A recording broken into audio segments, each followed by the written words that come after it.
What's going on, guys? In today's video, we're talking about how maxing out your 401k or even contributing to a Roth IRA may not be the best idea. I know if there's TradFi guys watching this, they'll be like, who is this idiot telling people not to invest in their retirement? Now let me explain myself. When I was working in my corporate career, I put as much money as I could into my retirement. I mean, this is the prevailing wisdom that you see all over the internet. You got a job, you made enough money to pay your bills, and you start saving for retirement. Step one, you put enough money into your retirement plan to be able to get the company match because it's free money. And then step two, you max out a Roth IRA. And then step three, once you max out your Roth IRA, you max out your 401k. And not only that, but probably most financial advisors will tell you to do the same thing. So why am I telling you not to?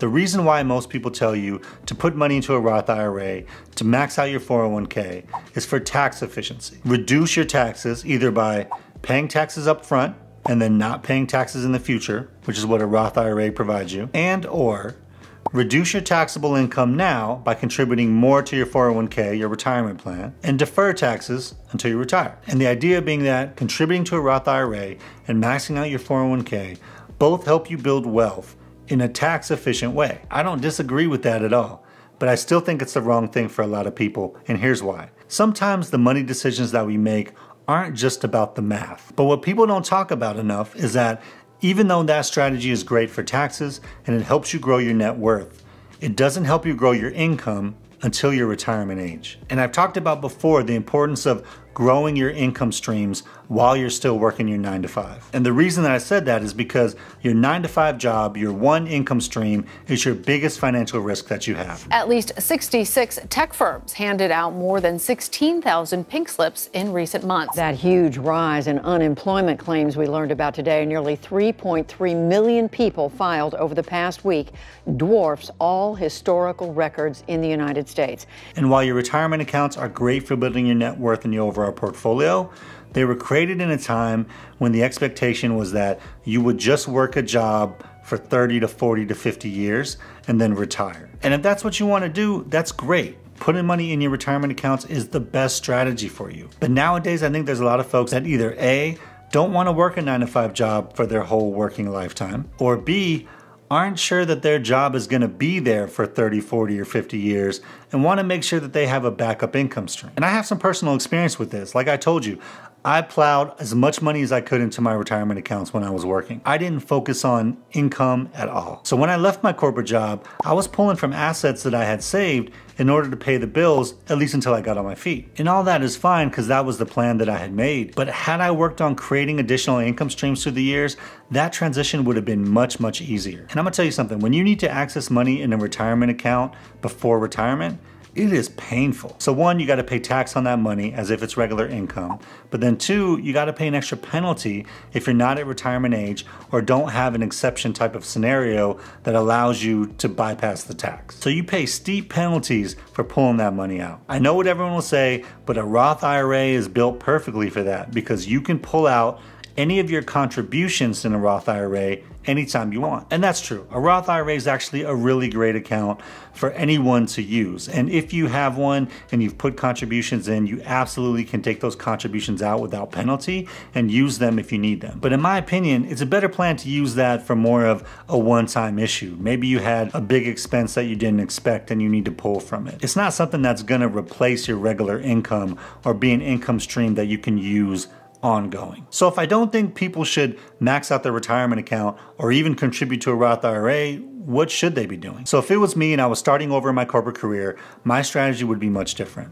One, I would make sure that I was saving for retirement up to the company match. So whatever you have to contribute into your retirement plan at work in order to get the company match, in my opinion, you do that. It's free money, and unless your company really just has the worst retirement platform ever, it's probably going to be a no-brainer for you. But once you contribute enough to your retirement to get the company match, all of your additional money to invest should be put into income-producing assets. And in my opinion, that should either be dividend stocks, REITs, or real estate. And people will say, but now you're going to pay more in taxes because you're getting income.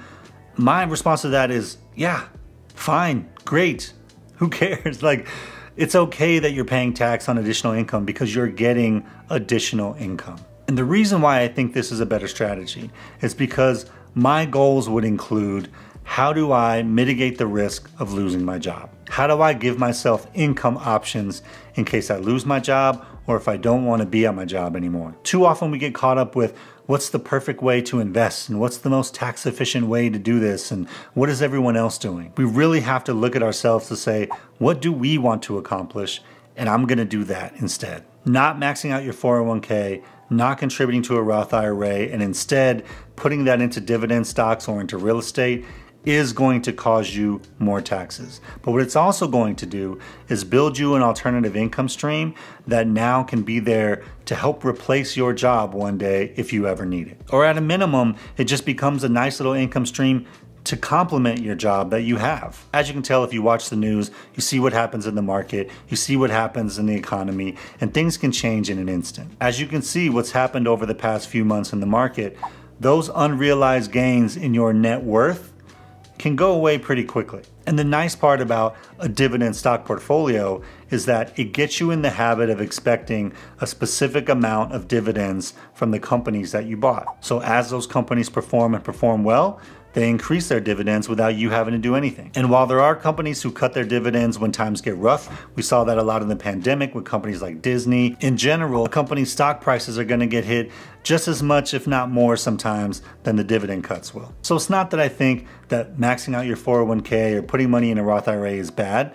It's fine. And especially if you're in a situation where you really love your 9-to-5 job and you plan to be there for a very long period of time, then it's probably the best way for you to build your overall wealth. But if you're not sure about your 9-to-5 job and you want to start getting in the habit of having multiple income streams to kind of hedge your bets against your one income, in my opinion, saving for retirement up to your company match and then putting all your extra money into income producing assets is the best way to go. And again, if I had it to do all over again, I would have done that from the very beginning and not waited until after I was already out of my job. And it's just something that I don't think enough people talk about in terms of helping people be financially independent. Financial independence starts with being able to cover your expenses every month with income outside of a 9-to-5 job. And I don't think in 2022 that most people want to wait until they're 59 and a half to be able to do that anymore. So what do you guys think? Am I totally crazy to tell you not to max out your 401k and not to contribute to your Roth IRA? Or are you on board with trying to stack income producing assets? Let me know in the comments down below. If you guys want to see more videos on personal finance and building income streams, click on the videos on the end screen. I'll see you guys in the next one.